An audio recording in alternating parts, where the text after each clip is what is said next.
본문이 14대를 세 번이나 반복하면서 강조하고 있는 그 의미가 무엇이든 간에 제가 본문을 정립하면서 가장 제가 부끄럽게 여겼던 것은 본문이 지금 강조하는 것은 1절부터 16절을 반드시 세 단락으로 정립하라. 이게 첫 번째의 본문의 강조일 거예요. 1절부터 16절까지 다 정리를 한 다음에 지금 아브라함부터 다윗 때까지가 연례돼요.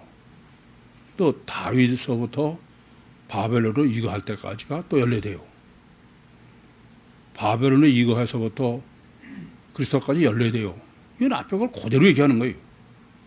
근데 이것을 절대로 한 단락으로는 정립하지 마라.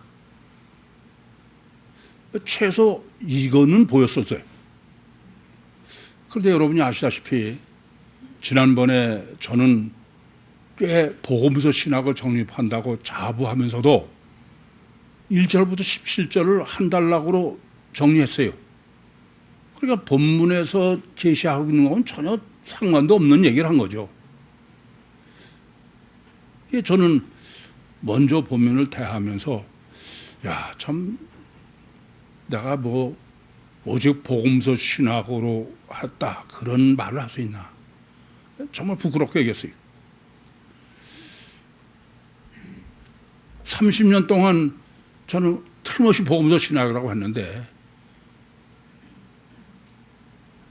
본문까지 하면 4단락으로 했어야 되는 거를 한 단락으로 어물쩍 넘어간 거예요. 그렇지 않습니까? 이건 참 주님 앞에 얼굴을 못 들 일이야. 그러나 또 한쪽으로 생각하면은 참 저는 뭐 특별히 제가 그 의도를 가지고 하는 것이 아닌데도 엘로힘 쪽으로 하나님이 기가 막히게 역사하시고 인도하셨다는데 꼼짝 못하겠어요. 여러분이 아시다시피 저는 뭐 내일부터 또 영성 세미나를 인도하게 되겠습니다만은 기독교 신앙은 영성 세미나와 창세기 1, 2, 3장과 복음서 그 신앙의 산발이다. 그래서 그 절대성을 늘 강조했어요.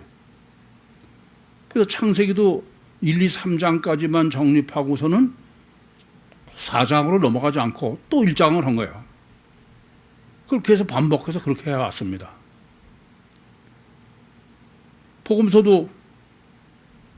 복음서하고 사도행전 하지 않고 또 마태복음으로 돌아간 거예요. 그런데 지난번에 창세기 3장까지 하고 뭐 왜 그런지 저도 모르겠었어. 근데 어쨌든 창세기까지는 좀 정리를 해야 되겠다.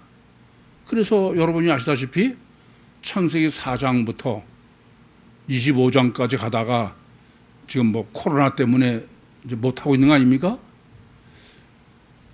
제가 의도적으로 창세기 4장은 저는 아예 할 생각이 없던 사람이에요. 여러분 잘 아시죠? 그런데 창세기 4장에서 가인과 아벨의 신학을 정립하고 창세기 5장에서부터 성경적 족보를 정립하지 못했으면은 아예 외달의 헬라 복음서는 불가능해. 1절부터 16절뿐이 아니라 지금 17절 해석도 불가능한 거예요. 그러면서 제가 놀라는 거는 정말 나도 모르게 늘 하나님이 엘로힘 쪽으로 끌어오셨구나. 그리고 저는 제가 창세기 4장 이후를 정립한 것은 전혀 저로서는 설명이 안 되는 거예요. 여러분이 너무 잘 아세요. 마찬가지로 복음서를 정립하는 것도 도로 복음서만 했지 전 사도행전을 할 생각이 전혀 없었어요. 근데 왠지 어쨌든 요한복음까지 끝내고 나니까 그래도 뭐 신약 5경에 분류할 때 사도행전도 포함시키니까 의무감으로 사도행전까지는 정립을 하자. 그래서 사도행전을 한 거예요. 제가 사도행전을 이건 꼭 해야 되겠다 그런 마음은 전혀 없었어요. 그런데 사도행전을 정립하지 않았으면은 큰일 날 뻔해서 작년 9월에 사도행전 21장을 정립할 때 주님께서 창세기 49장 16절부터 18절을 전체에 계시하신 거야. 그때 창세기 49장을 계시해 주시지 않았으면 외다리 할라고 보면서 전혀 불가능해요. 저는 뭐 히브리서를 했을 거고 그럼 여전히 어정쩡한 거고 과거 30년처럼 또 보험서를 정립했지 외다리 할라서 보험자라는 거는 정립은 전혀 불가능했던 거예요. 그러고서 되돌아 생각해 보니까 하나님께서는 정말 구유복음을 위해서 외다리 헬라어 복음을 위해서 다윗의 고백처럼 모태에서부터 저를 택정하시고 그리고 여기까지 끌으셨다. 그것에 대해서 전혀 다르게 생각할 수가 없어. 거기서 그렇게 엘로힘 쪽으로 역사하지 않으시고서야 외다리 헬라어 복음서 구유복음을 여기까지 하는 것도 그건 전혀 불가능한 얘기죠. 이렇게 주님께서 30년 동안 그러고 보니까 사도행전을 정립하면서 계속 말씀드렸지만 주님께서는 외다리 헬라어 복음서 우리가 지금 정립하는 외다리 헬라어 복음서를 정립하게 하기 위해서 30년 동안을 준비를 시키신 거예요. 30년 동안의 준비가 없었으면은 현재 오늘까지 복음서 마태복음 4번째 정리를 합니다만은 그건 전혀 불가능한 거예요. 여러 가지 측면에서 영성 세미나 물론이와 창세기라든지 복음서라든지 그래서 정말 주님께서는 외다리 헬라어 복음서를 위해서 지금까지 완전하게 준비를 해오셨다.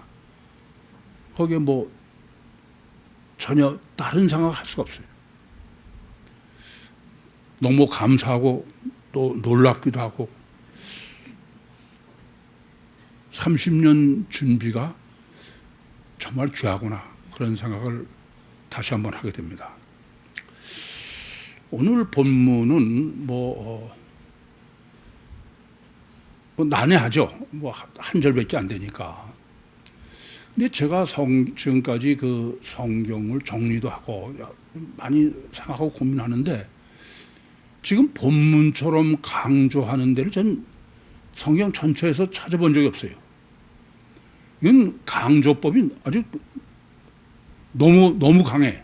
첫째는 본문은 보시다시피 지금 한 절로 구성해 놓으니까 딱 한 절밖에 안 돼. 한 절 단문은 어려운 거 다 아시죠?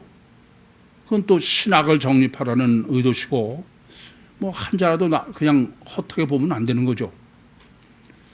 두 번째는 지금 본문은 이렇게 준비시키신 마태복음의 첫 단추에 1절부터 17절까지가 첫 단추의 절대성은 하도 제가 많이 말씀드려서 쥐가 따오실 거야. 근데 이건 어쨌든 지금 첫 단추예요. 1절부터 17절까지와 18절 이후의 내용은 전혀 틀려요. 그렇죠? 1절부터 17절은 족보 얘기예요. 이건 이후에 마태복음이나 외다리 복음서의 서론인데 그건 첫 단추의 강조법입니다. 또 하나가 있어요. 이 지금 17절은 1절부터 6절을 그냥 그대로 반복한 거예요. 그대로. 이런 일은 없어요. 요한복음 20장 23절에서 31절의 말씀처럼 주님의 공생의 사역도 웬만한 거 다 생략하는데 사복음서의 경우는 기록이 좀 틀려요. 왜냐하면은 주님을 입체로 계시하려고 완전하게. 근데 본문은 아니에요. 그냥 앞에 거를 그대로 반복한 거야. 그렇지 않습니까? 이런 강조법은 없습니다. 제가 보면 아무리 봐도 없어. 이 보통 강조한 게 아니죠. 뿐만 아니라 14대를 세 번 한 거예요. 14대. 그러니 이 본문은 이런 정도의 강조니까 뭐 신경을 곤두세우고 기도 많이 하고 그래서 정립해야죠. 내가 볼 땐 이래. 본문을 정립할 수 있어야 성경을 해석하고 정립할 수 있다. 그럴 만큼 본문은 어렵기도 하고 성경 해석과 신학 정립의 절대의 문제이기도 합니다. 그래서 이 본문은 제가 30년 동안 외다리 헬라어 복음서를 위해서 주님께서 구유복음을 완전하게 준비하셨다. 그렇게 말씀드린 것처럼 정말 주님은 제목을 제가 완전하게 준비되신 주님, 이것을 1절부터 16절까지 그리고 또 지금 17절로 재탕으로 14대를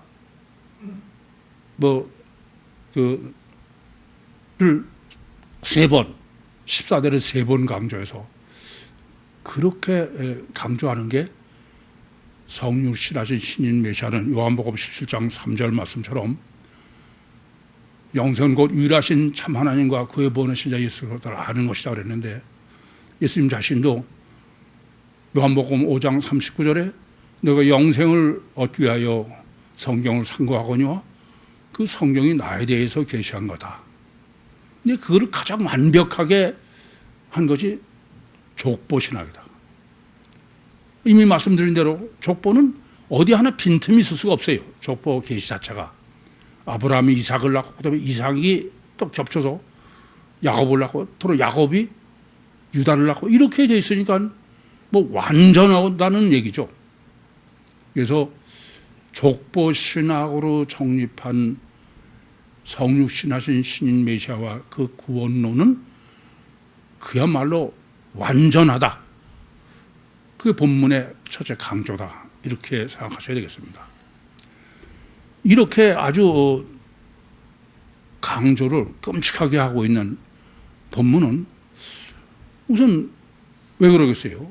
조금 전에도 말씀드렸지만 1절부터 16절까지 그 17절은 그대로 반복이니까 16절까지의 신학 정립은 절대적이에요.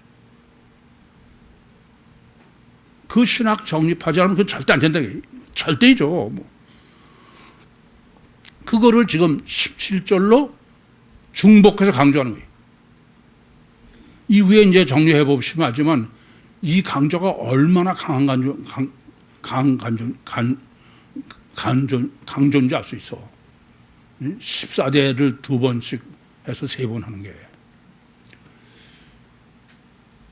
그래서 첫째는 1절부터 16절의 신학 정립은 잊지 마세요. 이건 절대야. 그게 본문의 강조예요.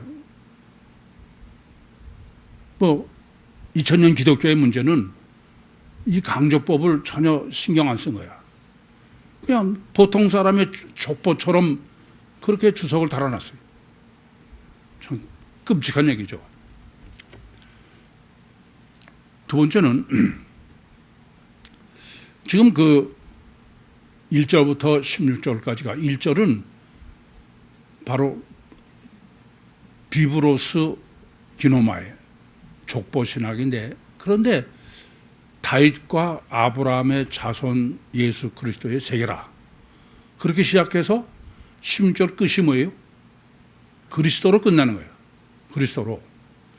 이게 시작서부터 끝까지가 전부 뭐냐?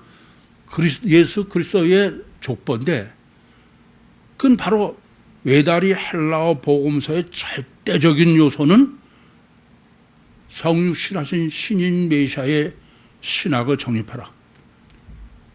성육신하신 신인 메시아의 정체성과 성육신하신 신인 메시아의 구원론, 조금 전에도 말씀드렸지만 요한복음 17장 3절을 그대로 강조하고 있는 거예요. 영생은 곧 유일하신 참 하나님과 그의 보내신 자 그리스도 예수 그리스도를 아는 것이다. 이게 외다리 헬라어 복음서의 실제 내용이기도 합니다. 다르게 말씀드리면 절대로 바울 서신으로 해서는 안 된다. 절대 바울 서신은 안 된다는 겁니다. 그런 강조예요. 2000년 기독교가 본문을 바로만 여기까지만 생각했어도 오늘과 같은 바울교가는 전혀 있을 수 없어요.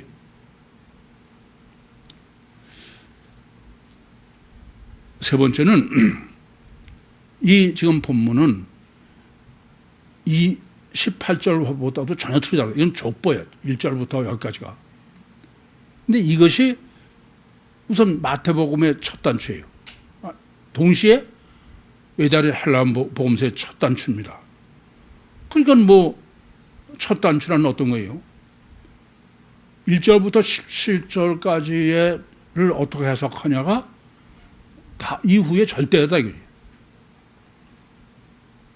다르게 말씀드리면은 이것은 나머지 외다리 헬라어 복음서는 1절부터 17절까지의 신학 정립하지 않은 상태에서는 해석이 불가능하다 그런 얘기입니다. 이게 보면 강조예요. 이게 첫 단추의 강조법뿐 아니라 저는 이게 그 이후와는 전혀 다른 족보의 계시이기 때문에 마치 침례 요한이 주의 길을 예비하는 것을 제가 어떻게 해석합니까? 예비자가 있다는 말은 침례 요한이 예비하지 않으면 주님은 오실 수가 없어. 전혀 불가능한 거야. 그러나 마찬가지로 지금 1절부터 17절의 신학을 정립하지 않고서는 그 다음엔 전혀 불가능하다. 이렇게 외다리 헬라어 복음서의 예비다. 그러니까 2000년 기독교는 본문은 그냥 뭐 사람의 족보 다루도 했으니까 2000년 기독교가 기독교일 수가, 그건 뭐 바울교지 그건 절대 예수교가 될 수가 없는 거예요. 여러분 구유교회 지금 여러분들 외다리 헬라어 복음서가 절대라고 생각하고 지금 신경을 곤두세우시면서 정립하고 계신데 1절부터 17절까지 이 신학이 바로 되지 않으면은 이 다음엔 아무 소용이 없어. 그걸 잊지 마셔요. 이게 본문의 강조법이에요. 저는 여러분들에게 설교는 두 번 들으면 안 됩니다. 한 번만 들으십시오. 그렇게 말씀드리는데 1절부터 17절은 아니 계속 평생 반복해서 들으세요. 이건 신학 정립이야. 오늘 설교도 뭐 설교보다는 신학 정립이다. 그렇게 이해하시는 게 맞을 거예요. 그럼 우선 14대를 세 번 강조한 이 강조법을 좀 정리하면 지금 14대를 세 번 강조한 것은 바로 뭡니까? 1절에서 16절을 셋으로 아까도 말씀드렸지만 세 단락으로 정립하라는 게 본문의 요구예요. 그래서 우리는 이미 세 단락으로 정립했어요. 저는 이 세 단락 얘기를 할 적마다 그냥 부끄러워가지고선 그 전에 한 단락으로 한 것을 뻔뻔스럽게 뭐 그러면서 제가 아주 복음서 신학이라는 것처럼 그랬던 것이 너무 부끄러워. 1절부터 6절은 어떤 겁니까? 다윗 왕을 낳으니라. 그게 육체우선 이중체 신학이에요. 그렇죠? 또 6절부터 11절은 간음하지 말라. 그것은 다윗의 간음으로, 간음이 우상숭배를 간음이라고 하죠. 이 바벨론에 이거했다. 그래서 원죄로 정립한 거예요. 세 번째 12절부터 16절까지는 그리스도예요. 그리스도의 나심. 그러면서 놀라는 거예요. 그러면 놀라는 거예요. 뭘 놀라느냐? 1절부터 16절이 창세기 49장 16절에서 18절 그대로야. 그러니까 외다리 할라와 복음서의 예비의 몽땅이 뭐예요?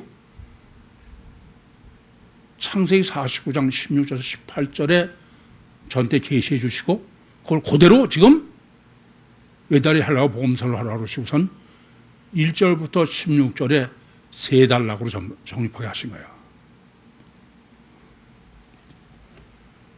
그런데 이 세 단락뿐 아니라 14대를 강조하고 있어요. 14대.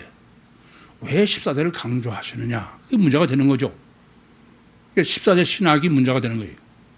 그런데 아셔야 될 것은 이 14라는 숫자는 다윗의 이름, 히브리어로 다윗의 이름을 알파벳으로 하면은 14예요. 아시겠어요? 히브리어에는 알파벳에 다 숫자가 있습니다. 근데 히브리어로 다윗의 이름의 숫자를 합하면 14예요. 무슨 말씀이 됩니까? 하나님이 지금 아브라함서부터 그리스도까지 14대를 넷으로 나누시고 14대를 강조하는 것은 그거는 창세 전부터 이미 설정해 놓으신 거야. 그것만이 아니에요. 다윗의 이름이 14라는 얘기는 무슨 말이에요? 다윗이 모태 잉태된 것부터 하나님이 다 섭리하셨을 뿐이 아니라 다윗이라는 이름을 이새가 적겠죠. 이새가 다윗을 이름을 짓는 것까지도 하나님이 설정하신 거예요. 엘로힘 설정이에요. 예수님 말씀대로 마태복음 10장 30절에 하나님께서는 너희 머리털까지 헤아리신다. 정말 할 말이 없어. 이렇게 하나님은 살아계시고 성경은 하나님의 말씀이에요.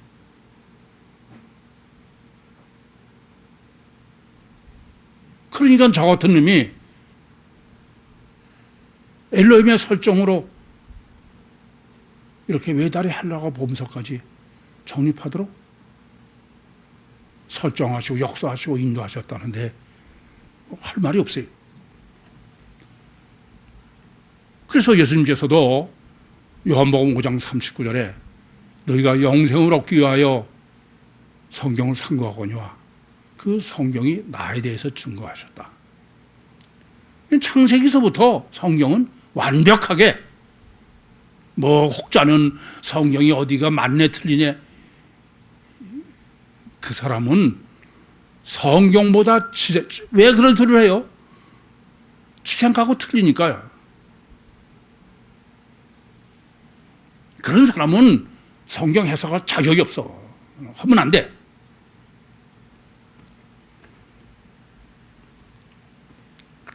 그리고 이 세 번째로는 이게 또 문제가 됩니다. 1절에 비브리스 족보야. 성경적 족보입니다. 그럼 성경적 족보는 그냥 아브라함과 다윗과 아브라함의 자손의 족보가 아니라 그냥 첫 단어가 비브리스 기노마이, 성경적 족보가입니다. 그러면은 그것은 창세기 5장 1절부터 했어야 돼. 성경적 족보는 창세기 5장 1절부터 마태복음 1장 16절까지가 성경에 기록되어 있는 족보의 전체입니다. 그러면 비브리스 족보라고 그러면 당연히 창세기 5장 1절부터 해야 돼. 그런데 비브리스 족보라고 강조해 놓고서는 아브라함부터 한 거예요. 이 심각한 문제가 있는 겁니다. 여러분 지금 성경을 하나님 말씀으로 말만 그렇지 실제로는 그렇지 않은 거예요. 이게 문제가 있는 거예요. 그러면 왜 하나님께서는 이렇게 비브리스 성경적 족보가 창세기 5장부터인데 아브라함부터 하시면서 성경적 족보라고 그러셨냐? 이게 심각한 문제인 거예요. 이것은 이따가 강해 시간에 성경적 족보의 신학을 정립해 드리겠습니다마는 육체우선 이중체요 원죄인 인간을 성육신하신 신인 메시아가 구원하도록 설정하신 14대의 14대 14대로 하는 것, 해놓으신 것은 창세기 5장 1절부터가 원래인데 그렇게 놓으면은 그건 정립이 어려워. 불가능이 아니라 어려워요. 그래서 그 신학도 정립을 해야 되는 거예요. 그래서 성육신하신 신인 메시아가 육체 우선 이중체인 원죄를 범한 사람을 구원하시는 데에는 앞에 것은 생략을 한 거예요. 아브라함부터 14대로 설정해 놓은 것입니다. 그런 말씀입니다. 여기까지 정립이 되셨으면 이제 가장 문제가 되는 것은 14예요. 14. 왜 14를 3번씩이나 강조하냐 이게. 이건 보통 강조가 아니에요. 우린 그냥 뭐 아무렇지 않게 14라고 그러지만 천만의 얘기입니다. 이 14를 3번 강조하는 것은 숫자 신학을 정립하죠. 숫자 신학. 이 성경 신학을 정립하는데 숫자 신학은 절대입니다. 여러분들은 그냥 아무렇지 않게 숫자는 그냥 뭐 1이든지 뭐 10일 썼든지 아무 상관없이 보시지만 천만의 얘기예요. 왜 그러냐? 우선 아셔야 될 건요. 이 히브리어의 알파벳에 숫자가 있다는 말이 무슨 뜻이에요? 성경 히브리어로 써 있어. 헬라어도 숫자가 있습니다. 이건 성경에는 숫자 신학이 절대다 이겁니다. 이전부터 아셔야 돼. 그래서 좀 아까도 다윗의 이름을 히브리어 알파벳으로 하면 14다 그런 거예요. 왜 이렇게 숫자가 절대냐? 이 숫자에는 의지가 들어갈 수 없어요. 그렇죠? 숫자는 가장 이성적이고 가장 과학적이야. 그러니까 성경 해석의 가장 완전한 해석은 숫자로 해야 돼. 이걸 잊지 마셔야 돼. 그래서 그러려면 먼저 성경의 숫자 강조의 숫자 신학을 생각하셔야 돼요. 우선 1, 잘 아시죠? 1은 뭐 더 말할 거 없어. 유신, 하나, 뭐 강조한 건 더 잘 아시는 대로. 2은 예수님이 제자들을 파송하실 때도 늘 2를 보내셔. 이중체라는 것은 우리만 하는 말이에요. 제가 그 이단 시비에 걸려서 논쟁을 할 때도 제가 제자들을 예수님이 파송하시는데 2를 얘기했다고. 왜 그게 무슨 거기다가 신비한 것처럼 사람들을 미혹하냐 이게. 그러면서 그러대요. 3은 뭐 삼일체니까. 그러나 성경은 삼일체는 실제로는 삼일체라고 기록되어 있잖아요. 그러나 예수님이 제3일에 부활한다. 뭐 그러니까 3이 중요한 건 말할 것도 없죠. 4는 애굽의 종살이도 40년, 광야 40년, 금식 40일. 그러니까 얼마나 4를 강조하는지 알 수 있죠. 5는 오순절, 신년. 보통 중요하잖아요. 신년과 오순절의 그 숫자 신학으로 정립하지 않은 사람은 왜 그게 꼭 그거냐 이런 식의 약간 전혀 성경 해석을 완전히 과학적이요 이성적으로 하지 못하는 사람의 짓이야. 6은 666 뭐 계시록 13장에 그렇죠? 666은 6의 신학을 모르고서는 666을 그건 해석 못해. 안 그래? 그래요? 7은 뭐 안식일이 7이니까 뭐 말할 것도 없어 그거는. 8은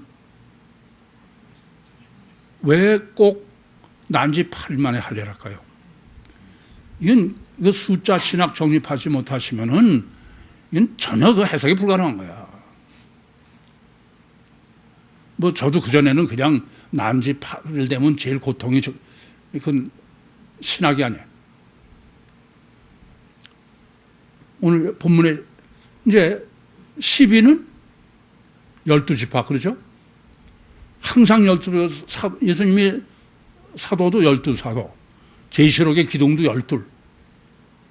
보통 강조하는 게 아니죠. 12신학을 정립해야 돼, 그것도. 14는? 아니, 6월절이 언제예요?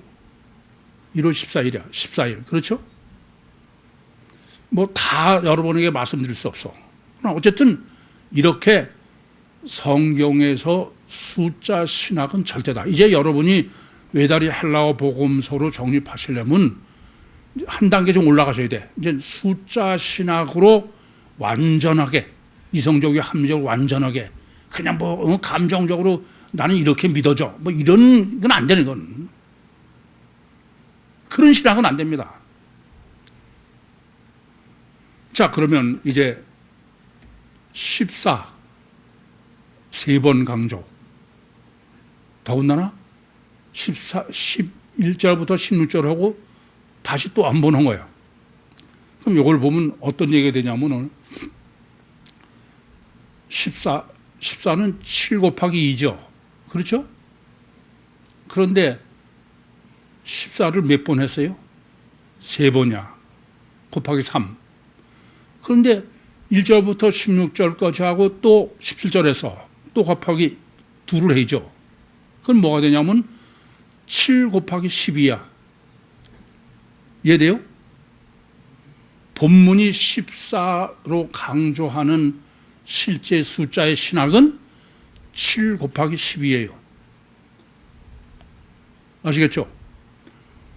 그럼 왜 7이 우선 7 곱하기 12는 12지파로 사람에게 적용하신 거예요. 완전한, 그게 완전이야. 7은 7일 창조죠. 율신이 천지 창조한 것은 7일 창조 신학으로 반드시 정립하라게. 그게 완전한 7 곱하기 12야. 이해돼? 이제부터 숫자로 얘기하니까는. 그러니까 저는 창세기 천지 창조를, 이게 사실 7일 창조로 제가 감옥에서 정립하는 데는 지금은 정립해서 여러분에게 간단하게 말씀드리지만 저는 얼마 동안 고민을 했는지 몰라. 왜냐하면 그때 제가 눈으로 볼 때는 저도 6일 창조로 보인 거예요. 그런데 2장 1절부터 3절이 그 엘로힘 때문에 이게 도저히 이해가 안 돼. 결국은 그 하나님과 씨름해서 7일 창조 설계로 정립했는데 그렇습니다. 전지전능하시고 절대선 절대의시고 알파요 오메가이시고 최선으로만 하시 차선으로는 할 수 없는 지정의를 갖고 계신 인격체이신 하나님이 천지를 창조한 것은 6일 창조는 창조 자체만 얘기하는 거야. 근데 7일 창조는 목적이 제7일에 있어요. 그래 안 그래요? 그래서 본문에서 우선 그 14대로 3번 강조하고 16절에서 한 걸 또 17절에 강조하는 7 곱하기 12는 율신의 천지 창조는 7일 창조로 정립해. 완전이다. 그래야 된다. 절대 타락하면 안 된다.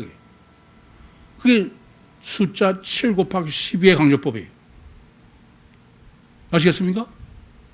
그러니까 7일 창조의 설계도로 신학을 정립하다. 그거는 우리밖에 왔대요. 이 세상에 7일 창조를 정립하는 하는 사람 없어. 그래서 내 생명 성경 쪽에 권두서에도 제가 하나님의 천지 창조는 7일 창조로 해서 정립해야지 6일은 절대 안 된다 이겁니다. 두 번째는 7 곱하기는 천지 창조가 7일 창조로 뿐이 아니라 사람, 12는 사람의 모든 사람이에요. 사람 창조도 7 곱하기 2야. 7일 창조의 설계도로 사람 창조의 설계도를 정립하라. 그것은 창세기 1장 26절에 하나님의 형상대로 짓고 27절에 형상대로 남자와 여자를 진 게 그게 2장 7절에 여호와 하나님이 진흙으로 사람을 주시고 생명을 그에 불어넣으시니 산 사람이 됐다. 육체 우선 이중체죠. 육체 우선 이중체로 사람 창조의 설계를 정립해야 그게 완전해. 7 곱하기 10이야 그게.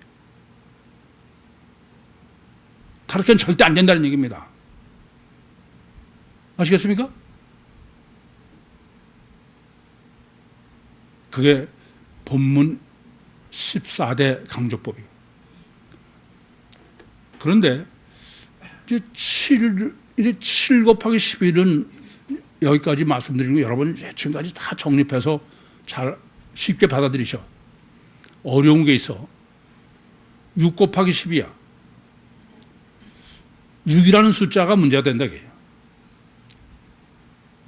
우리는 666은 아시죠?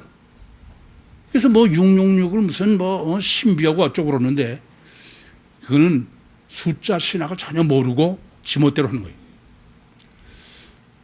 마태복음 27장 다 피시겠습니다.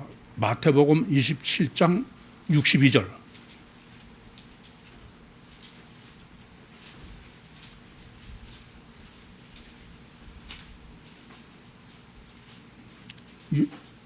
이건 워낙 뭐 보통 중요한 게 아니게.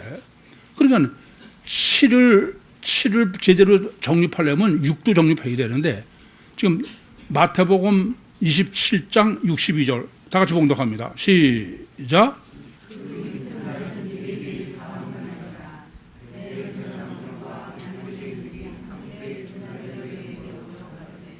여기 보세요. 지금 그 이튿날은 예배일 다음 날이라는 거예요. 아니 그 이튿날은 안식일이다 그러면 돼. 그래 안 그래요? 근데 예배일 다음 날이라는 거야. 그건 무슨 말이에요? 예배일이 몇째 날이에요? 몇째 날이에요? 6째 날이야. 아시겠어요? 그걸 6째 날이라고 그러든지 또는 안식일 전날이라고 그러잖아. 이건 마태, 마가, 누가, 요한에 똑같이 다 기록했어요. 그 말은 무슨 말이냐면은 제6일은 안식일을 예비하는 날이지. 다른 말은 무슨 말입니까? 6일 창조는 7일 창조의 예비야. 이해되세요?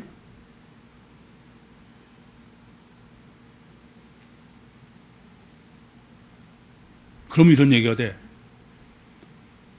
천지 창조를 6일 창조로 하는 것은 그것은 완성이 아니에요. 지금 예비를 강조하는 것은 안식일이 목적이라는 거죠. 그래요? 그러니까 예비가 꼭 필요하지만 그건 목적이 아닌 거예요. 문제는 여기 있습니다. 이 세상은 다 뭐가 문제냐? 6일 창조로 정립한 거야.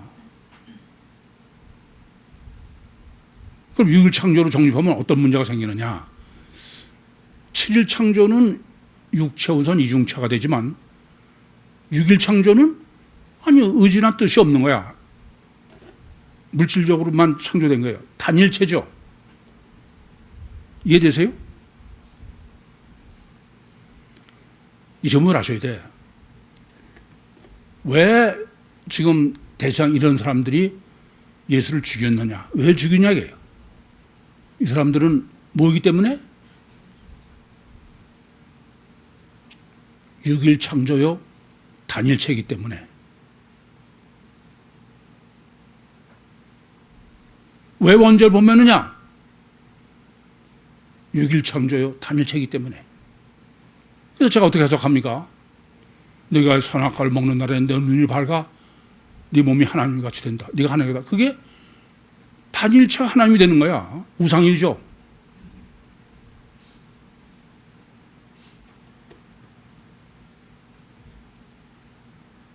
이 점을 아셔야 돼. 여러분 이거 읽어보면서 이상하지 않아요? 이튿날은 예배일 다음 날이다. 이게 무슨 말장난이지? 마태복음만 기록되어 있는 게 아니야.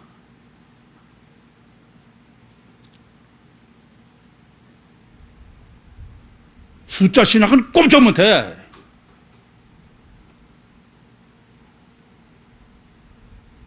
완벽한 거예요.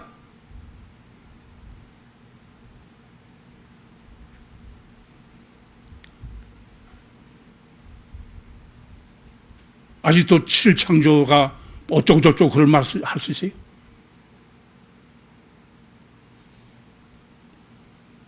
그러니까 원죄는 6 곱하기 12인 거야. 이해되시죠? 무슨 말씀인지? 그러면 계시록의 666도 해석이 명확한 거예요. 바벨론 멸망으로 돼. 그게 다 666 표를 받은 사람들이야. 그게 무슨 뜻이야? 6일 창조요? 단일체야. 그게 지옥 가는 거예요.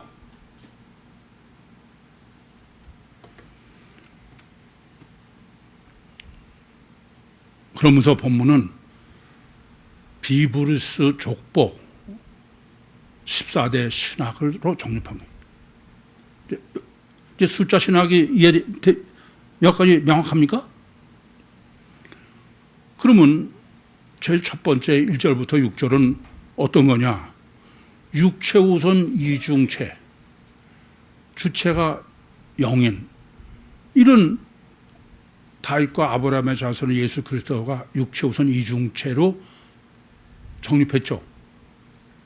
그것은 7창조의 설계도요, 이중체 창조의 설계도로 한 거예요.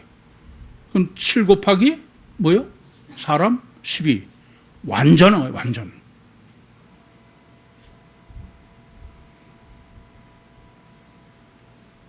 이건 성경적 식으로는 뭐 꼼짝 못하게 완전한 거야.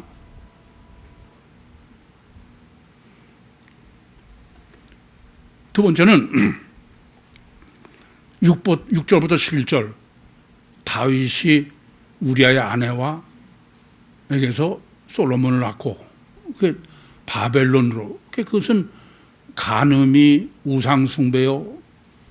성경 우상숭배를 간음으로 늘 계시하죠. 그것이 마태복음 5장의 것처럼 스칸달리조야. 그게 바벨론 포로가 된 거예요. 그건 왜 그래요? 원죄는 6 곱하기 10이라 그래. 그럼 이제 금방 할 수 있죠. 6일 창조의 설계도로 천지 창조를 믿는 사람이고 단일체로 인간이에요. 그게 666이고 그 666 표를 받았다는 게 바벨론이고 그게 지옥 가는 거야. 스칸달리조야. 그게 6절부터 11절이에요. 세 번째는 11부터 16절입니다. 족보가. 그건 성육신하신 신인 메시아의 정체성이에요.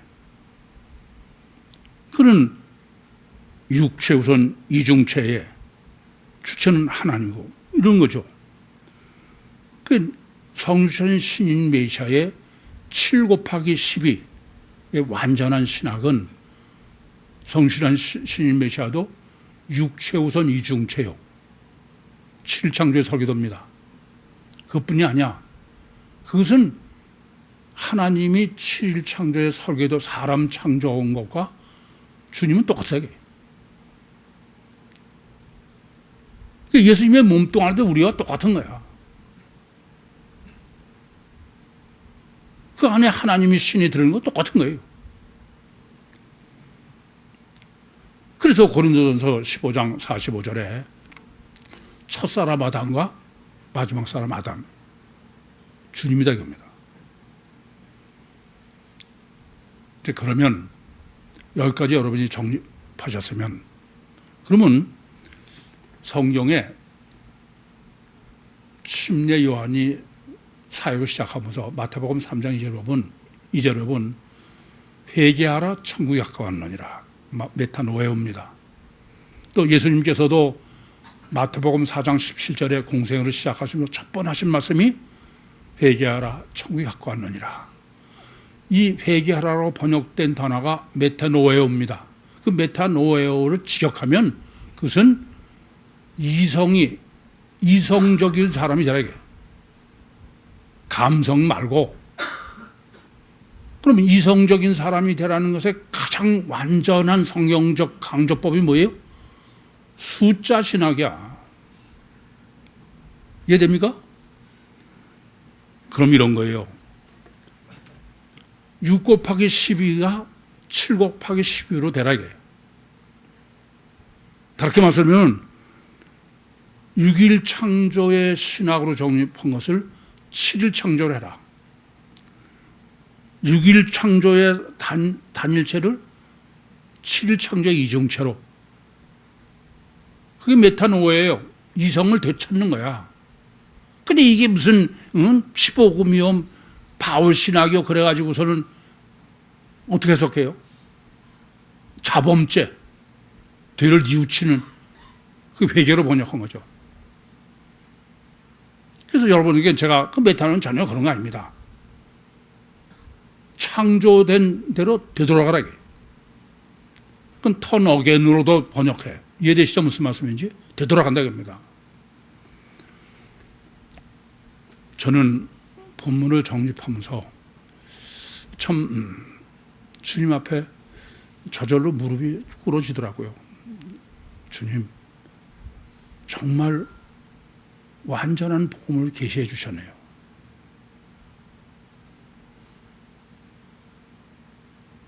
칠 곱하기 12가 정말 완전한 거예요. 그건.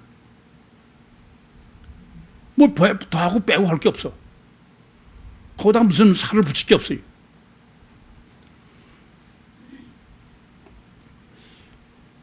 그러면서 본문은 이제 이렇게 성육신하신 신인 메시아의 구원론을 우선 신인 메시아를 본문에서 정립한 것을 정확하게 우리가 정립해야 됩니다. 이건 뭐 아까도 말씀드렸지만 서론이고 신학이니까 1절에 그 다윗과 아브라함의 자손 예수 그리스도의 세계다 이렇게 돼 있지만 원문상으로는 비블로스 기노마이 그러고선 어떻게 했다고요? 다윗의 씨 그냥 또 아브라함의 씨. 그 말은 주님은 두 씨, 두 속성이 있다. 무슨 속성? 다윗의 속성과 아브라함의 속성. 근데 왜 다윗을 먼저 썼냐? 아브라함이 먼저인데 다윗은 시공을 초월한 영역입니다. 그렇게 정리해 드렸죠?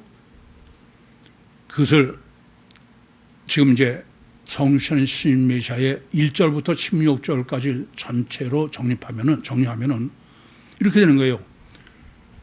유구선 아브라함은 아브라함의 씨죠. 유구선을 아브라함이고 아브라함의 씨가 뭐냐면 예수야. 1절에 그 예수 그리스도의 세계다. 그럴 때 예수가 뭐라고요?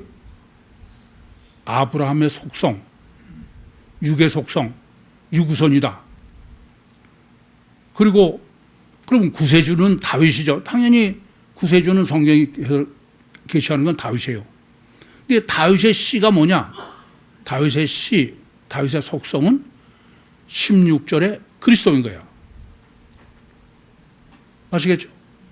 그러니까 성육신하신 신인 메시아는 육의 속성은 아브라함이고 영의 속성은 그리스도라는 거예요. 그리스도. 그래서 절대로 예수가 아니다 이게요. 그럼 이 그리스도가 뭐냐 이게요. 그리스도가. 이 그리스도 때문에 문제가 되는 거야. 그리스도는 히브리어로는 원래 그리스도라는 말은 히브리어의 메시아를 헬라어로 번역한 거예요. 근데 히브리어의 메시아는 뭐냐면 기름을 붓다라는 겁니다. 근데 그 기름 부은 것을 그리스도로 번역하니까 그리스도에 대해서 이제 오해가 많아. 그러나 본문에서는 분명히 다윗의 씨 속성이 그리스도예요. 그럼 그리스도는 어떤 의미냐? 이걸 아셔야 돼. 누가복음 4장 18절에 보시면은 예수님께서 성령이 내게 임하셨으니 내게 기름을 부으사. 무슨 말이에요? 메시아는 성령이 임한 거야. 그렇죠? 누가복음 4장 18절에요. 예수님이 성령이 내게 임하셨으니 내게 기름을 부으사. 메시아, 그리스도다 이게. 이 그리스도는 뭐가 그리스도예요? 성령이 그리스도야. 성령을 부은 것을 기름보다 성령이 들어오신 것을 그리스도라고 그러는 거예요. 이해돼요? 메시아다 겁니다. 사무엘상 17장에도 13절에도 16장 13절에도 엘리야가 다윗에게 가서 기름을 부으니까 그때 성령이 여호와의 신이 바울에게 임했다. 이게 메시아입니다. 그런데 이제 뭐가 문제가 되냐면은 이사야서 7장 14절에 처녀가 잉타하여 아들을 낳으니 그 이름을 임마누엘이라 하리라. 임마누엘의 의미입니다. 임마누엘이 뭐냐 이거예요. 구약으로 보면 임마누엘은 성부 엘로힘, 성자의 의미인 여호와, 그리고 임마누엘이에요. 그러면 육체 우선인 아브라함의 씨인 예수, 예, 다윗 구세주인 다윗의 속성 씨인 그리스도. 그러면 이 그리스도가 뭐라고요? 성령이야. 그럼 무슨 말이 되냐면은 임마누엘 한 분이 그리스도인 거 아니에요? 임마누엘은 성령 이퀄 임마누엘. 임마누엘 이퀄 성령이야. 성령의 실체성. 그지 그냥 뭐 교회 이름은 임마누엘이 아무렇게나 그렇게 되는 게 아니야. 다르게 말씀드리면은 육체 우선 이중체의 성령이 안에 들어와 계신 게, 그러면 겉에 예수가 아니고 속에 성령을 그리스도고 다윗의 속성이고, 이해됩니까? 그게 임마누엘인 거야. 이것을 여기서 제대로 정립하셔야 이제 22절부터 25절에 임마누엘 신학을 정립하게 되는 거예요. 그래서 이제 이 성육신하신 신인 메시아의 구원, 그 구원을 어떻게 지금 본문은 정립하라고 그러냐면은 7 곱하기 12야. 아시겠죠? 이게 7 곱하기 12는 어떻게 해야 7 곱하기 10이냐면 창세기 5장부터예요. 이따가 강의 시간에는 이제 창세기 5장부터 비브리스 족보를 정립하겠습니다만은, 제가 간단히만 말씀드리지만 여러분은 다른 사람은 어렵죠. 여러분은 뭐 쉽게 체계적으로 이해하실 수 있을 거예요. 우선 창세기, 지금 이제 초점은 어디다 두고 정립하는 거냐면 성령이에요. 아시겠죠? 지금 성령 임마누엘의 그 이사야서 7장 14절과 신인 메시아의 구원으로서의 임마누엘, 그걸 지금 정립하는 겁니다. 성육신하신, 왜냐하면 성육신하신 신인 메시아가 구원은 창세기 49장 16절부터 18절처럼 육체 우선 이중체의 원죄의 구원이니까, 그것을 그 7 곱하기 12의 비브리스 족보로의 신학으로 정립하면은 창세기 1장 2절에는 땅이 혼돈하고 공허하며 흑암이 깊으며 있고 하나님의 신은 수면에 운행하셨다. 그 말은 땅은 육체를 입은 사람을 의미하고 신은 몸 밖에 있죠. 그렇죠? 이렇게 몸 밖에 있던 성령이 창세기 2장 7절에 여호와 하나님이 진흙으로 사람을 주시고 생명을 그 코에 불어넣으시니 산 사람이 됐다.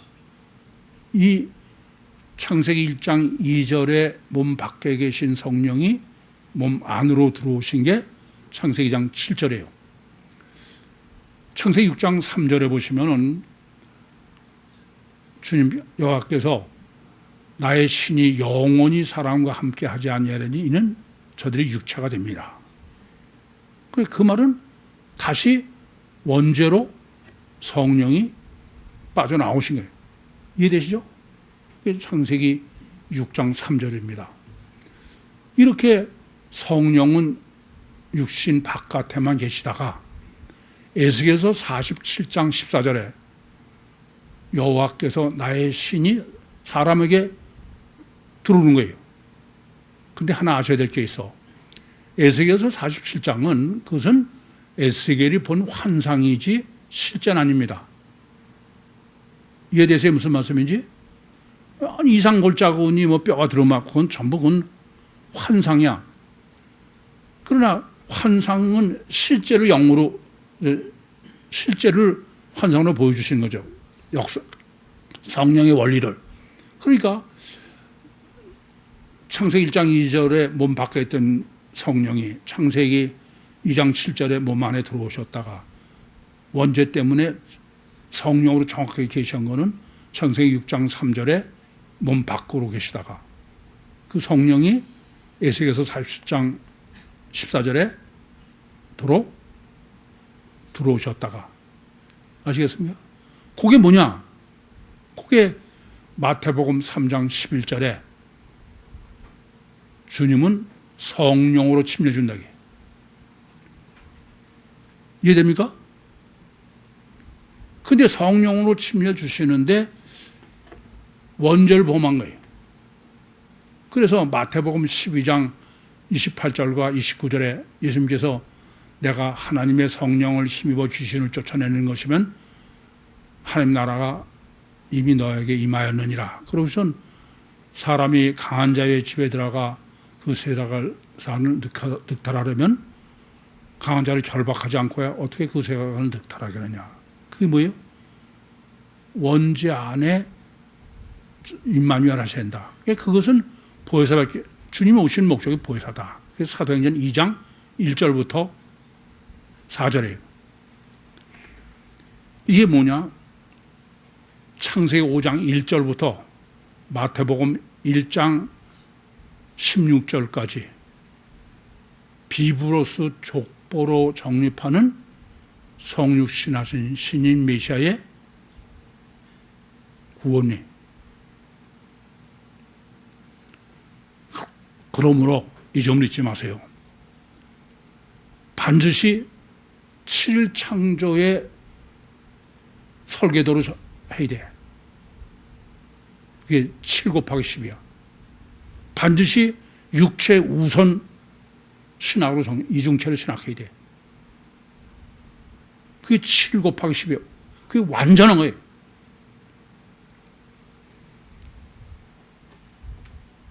원죄는 뭐가 원죄냐? 6일 창조로. 6일 창조로. 6일 창조로. 왜냐? 단일체. 그게 단일체로 6 곱하기 11인 거예요. 족보는. 모든 사람은 다 원죄예요.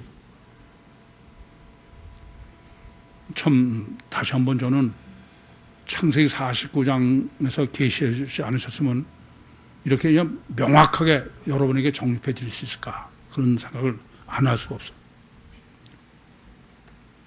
그래서 성육신 하신 신인 메시아의 구원은 7 곱하기 12로 해라. 7차형제 성계도요, 육체 우선 이중체의 사람이요, 6의 12의 원죄요. 이 신학이 정립돼야 보혜사 성령 구원론이 됩니다. 그래서 구원 받는 것은 그리스도를 본받는 거예요. 그리스도. 내가 그리스도가 되는 거예요. 여러분 이 점을 아셔야 돼. 여러분이 하나님이 되어야 되는 거예요. 그게 완전한 복음이야. 완전한 신학이야. 7 곱하기 12의 신학이라는 사실을 잊지 마세요. 보혜사 성령으로 거듭나셔서 예수 그리스도의 능력으로 육신과 세상을 승리하시고 예수 그리스도와 함께 저 영원한 천국에서 영원히 왕노릇하시는 그의 모든 식구들이 되시기를 간절히 소원합니다. 기도하시겠습니다. 살아계신 아버지 하나님, 은혜와 사랑을 감사합니다. 여기까지 인도하시고 역사하시고 말씀하신 주님, 이제 믿음에 믿음을 더해 주셔서 온전히 회개하여 예수로 거듭나게 해 주셔서 예수로 세상을 살고 예수로 천국의 영광을 누리게 해 주시옵소서. 예수님의 이름으로 기도하옵나이다. 아멘.